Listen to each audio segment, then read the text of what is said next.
Esto y Les Fartures, con David Castañón.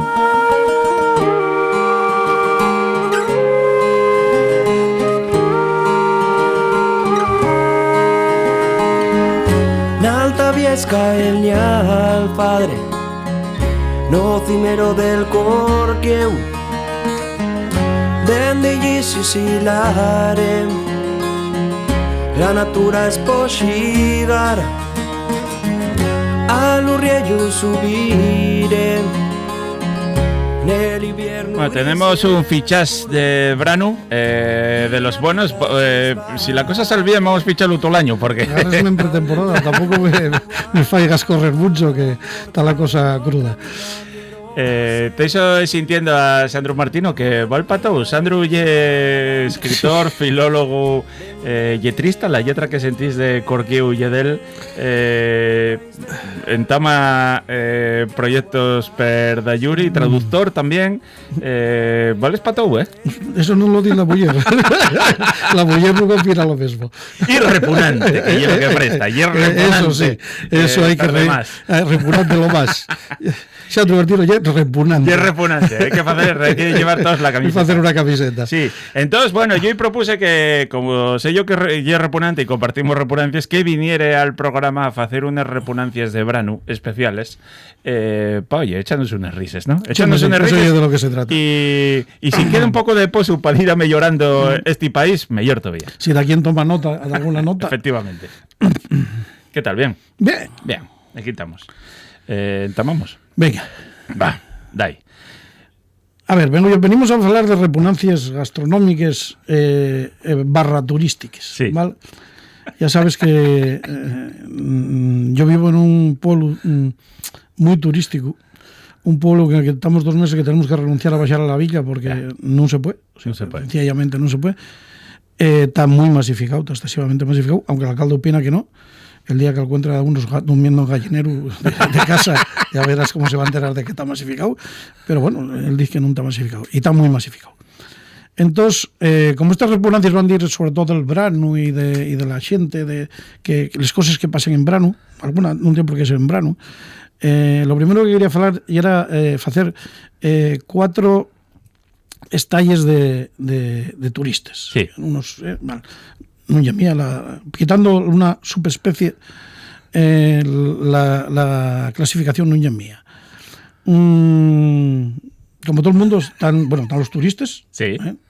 Son gente que pasa pel pueblo, no se integra, no quiere saber, o sea, no quiere enterarse de nada. No. Vienen a sacar la semilla. A sacar la semilla para el Instagram. Sí. Y salen corriendo y no se enteran de nada. Vale. Aparte de eso están los veraneantes. Sí. Que esos son gente de rancio ampolengo, sí. Son gente que... En Ribesella sobremanera. Sí, hombre, vaya, te cuenta que el verano en Ribesella los variantes ya daten de cuando la marquesa de Argüelles, allá por 1800 y pico, de cuando la guerra de Cuba, ¿no? Date cuenta de cuándo estamos hablando. Después de la guerra de Cuba, en agradecimiento, el rey regaló toda la playa de Ribesella a la marquesa de Argüelles para que ella hiciera negocio inmobiliario. ¿Ah, sí? Sí, esa historia, otro día vengo y cuento. Vale. Gracias a eso no tenemos las trozas de la decisión de playa, claro. Los edificios de 20 alturas a 10 metros de la playa. Gracias a eso, mira, y es lo que podemos agradecer a la marquesa de Argüelles. Y decíate que están los veraneantes que llevan mucho tiempo, la familia lleva mucho tiempo veraneando en Ribesella y son los que más saben del pueblo, saben más del pueblo que tú. Saben mucho más. Pasen 15 días o un mes, pero ya saben, vienen 15 días al año, 10, un mes. Y saben mucho más. ¿Normalmente del centro de la península ibérica? Bueno, vamos a decir que son de subpallaria. Vale. Que y un término amplio. Puedes comprar el libro de Sandro Martínez, vamos a hacer la cuña aquí. Aprovecho, que reímos mucho.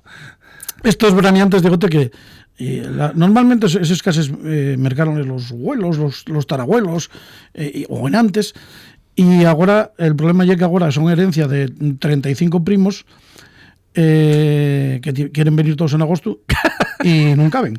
Entonces soy un submarino ruso, ¿vale? Un submarino ruso, un piso patera, el que la cava se meta caliente, organicense y tal, y no gasten un céntimo en pueblo. Esos no gasten ni bromes. Eso sí, permítanse el lujo de decirte, no, el bar Platanito cómese muy bien. El bar Platanito va 40 años que cerró, pero claro, ya era donde iba el vuelo. Es como Claro. dicen, Platanito hay un bar estupendo. Unas lapas ahí, ¿eh? Comes lapas, comes estas cosas con patas y tal. Después decíate que estaban los turistas, Sí. que son xente que viven colgados del Instagram, de esos, durante el ejercicio de este pequeño estalla del programa. Vamos a poder falar mucho de este tipo de turistas. Turistas incluso veraneantes, ¿eh? Sí. Después hay una subestalla que está ahí entre turistas y veraneantes, que son la gente. Lo que pasa es que estos son gente que mercó casa ahí poco en Ribesella y non son veraneantes porque non son de Racio Bolengo, pero bueno, tampouco son turistas porque tienen casa allí en el pueblo. Estos ya te digo, están ahí en medio. Lo que pasa es que estos sí tienen muruxa y tiren de muruxa sin ningún tipo de problema. Aunque bueno, después, si tenemos tiempo, de algún día hablaré de algún caso que vienen y quieren hacer negocio aquí. Vale. Y finalmente están los viaxeros, Sí. que son xente normalmente culta, normalmente interesanse pola xente, suelen ser super amables, quieren enterarse de los vezos y los costumbres del pueblo, y ya te digo, vienen a integrarse. Esta xente, la verdad, ya que da gusto, y además esta especie son de temporadas más largas. Empiezan en marzo a caer, e incluso en Pallares, Ochobre, Pallares, todavía andan por ahí viajando, pero sin ningún tipo de problema. Cada vez hay menos, ¿eh? De esos. No creas. No, yo creo que no. Sobre todo franceses, sí, ingleses, alemanes, hay muchos. Podríamos añadir una quinta con asturiano de centro de ciudad que va también para Ribesella. Sí, claro, lógicamente. Además, hay muchos que tienen piso donde va mucho. Pero bueno, con eso no me quiero meter. Que somos del país. Son del país y no quiero meterme mucho con ellos, pero ves. No pasa. Vale, bueno, pues un poco la idea y es ir falando de todas estas subespecies de branu que llenen Ribesella mientras estos meses, ¿no? Claro, y que tú tienes que... Ribesella y digamos que toda la costa, Sí, ¿no? sí. Ya son especies que viajen por toda la costa y añeren allí donde pueden, ¿no? Pero bueno, en este caso, como yo lo que te toca a ti... Efectivamente, yo lo que conozco y el tema de Ribesella. Vale. ¿Vas a venir la semana que viene, entonces? Hombre, si no me pasa nada y tenéis a bien aguantarme, yo estaré aquí sin ningún tipo de problema. Bueno, pues un abrazo grande, muchas gracias. Esto pinta que va a ser glorioso.